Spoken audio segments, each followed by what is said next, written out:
Hey, I want to do this review on this 1000-watt heat storm. It is amazing. The blower on it, it's the hardest blowing blower I've ever felt. It is 72 degrees in here now. I got it set to 85. But yeah, the amount, what I love about this is the amount of air that is coming out of here. I mean, it blows like a little portable fan. So it's not just like the portable heaters where it's blowing, but it's not really moving the air all that much. It's just kind of heat in that general area. This blows the air out.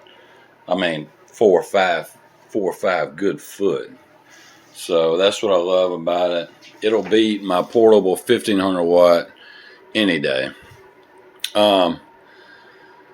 But yeah, it's just the volume of air will help heat tremendously.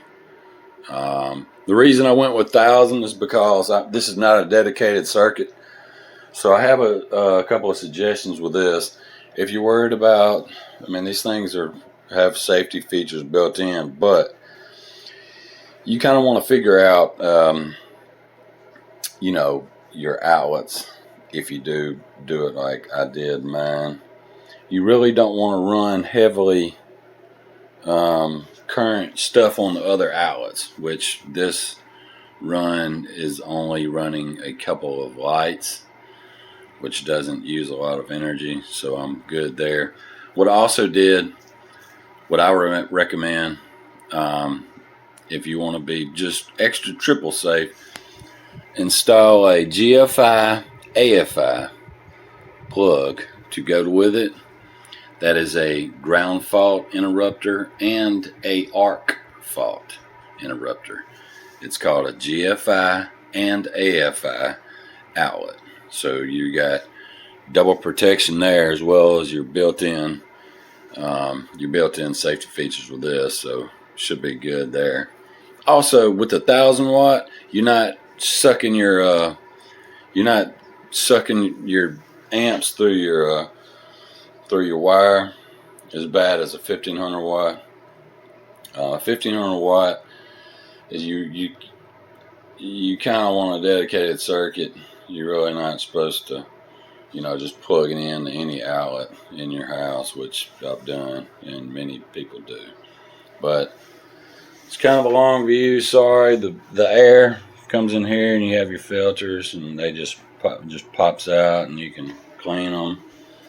But it looks great. I mean, it's sleek and it just blows.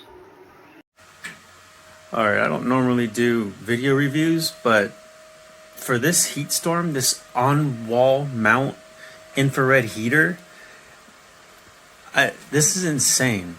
Like, this heater works. It really works. I had an old space heater that was a ceramic space heater. Absolute crap compared to an infrared heater, especially on the wall. I mean, you can mount it anywhere. The cord is like maybe, I don't know, 4 foot long cord. It is, in case anyone is wondering, there's no ground.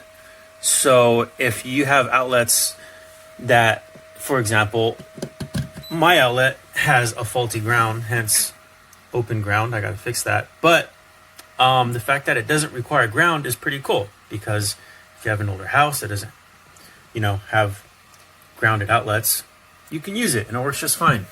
I have it mounted up on the wall. The fan is actually, the fan's not on right now. Let me turn it on to where you can actually hear it. I'll tell you when the fan's on. It's pretty quiet. Fans are not on yet. The fan should kick on in a bit. But as you can tell, I just turned up the temperature. It's really intuitive. There's nothing to it. Okay, the fan's on. If you can hear that. It's pretty quiet. It's pretty quiet. It's got filters on both sides. So really easy to take the filters out as well. You can wash them with cold water, throw the filters back in, you're good to go. As you can tell, it gets hot. Look, you can see the infrared light heating up the element inside. It gets pretty hot, and it's already putting out a lot of heat. I'm gonna turn this off because I don't want it hot in here. Oh wait, there you go. I don't want it hot in here right now. It's warm enough. But that's pretty much it though. It mounts on the wall with 2 screws. I don't know what else to say. This thing is nice. It's nice. And I bought it on Amazon for $80 at the time I bought it. Hopefully the price doesn't go any higher than that, but it's really nice. I got nothing bad to say about this.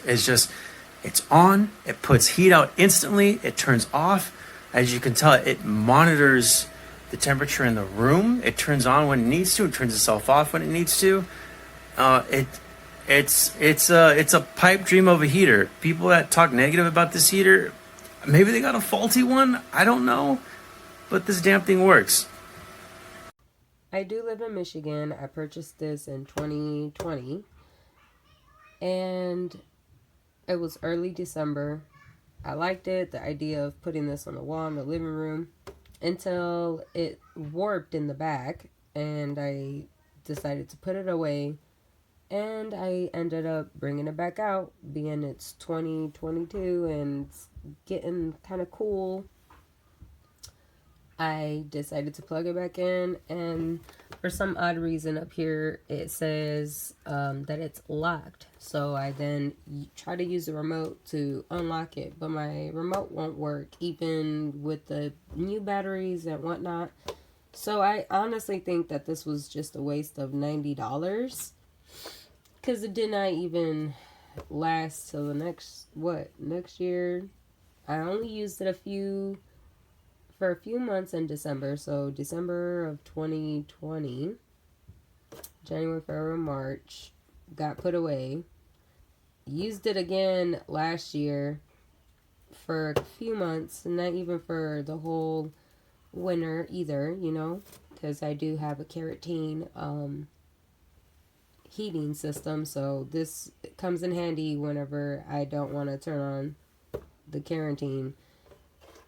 But total waste of money. Just go ahead and pass on it and do something else, because this is not worth the $90 that I spent, and I couldn't even get a couple more uses out of it. Well, this is my bathroom here. I bought this device over here to keep this room warm. I had an oil-filled heater that used to sit right down here. The only thing I can say is the thing hung up in less than 5 minutes with this.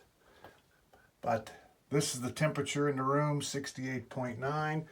This thing will blink between 76, 77. And it doesn't matter what temperature I put it on with the remote. I can't get it to do it. See, it's set for 73. When the blinker quits blinking, it tells me it's 76. Then I'll come in here sometimes and it'll tell me 77. Sometimes it'll even be all the way up to 80. And there's no increase in temperature on this thing. I checked the flow on both sides. They're not constricted. It sits off the floor. Just not happy with it.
Principles of life. Yes, sir. Yes, sir. Principles of